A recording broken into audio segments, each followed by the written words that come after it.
पचे घर वो वाचे घर पचे हर दाई तोरे टिकनोनी आचे हर पचे घर वो आचे घर पचे हर के दादा तोरे टिके धेनु गाय के आओ नोनी दादा तोरे टिके घेनु गाय।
काकी तोरे टिकनोनी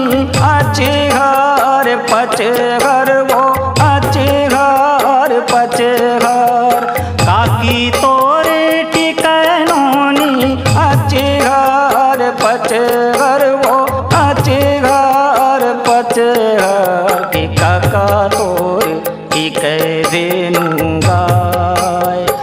आओ बेटी काका तोर टिके धेनु गाय।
मामी तोरे टिकनोनी आचे घर पचे घर वो आचे घर पचे घर मामी तोरे टिकनोनी आचे घर पचे घर वो आचे घर पचे घर के मामा तोरे टिके धेनु गाय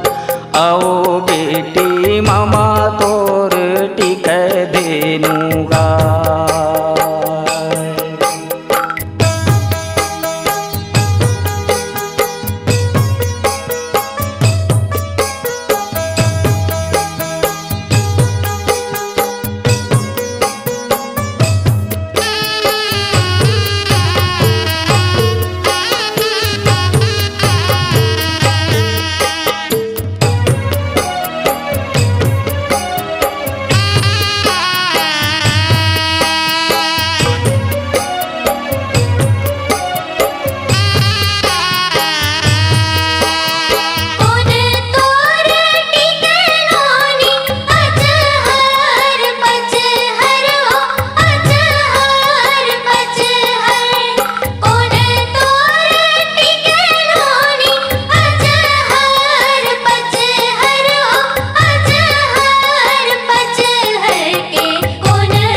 दूंगा।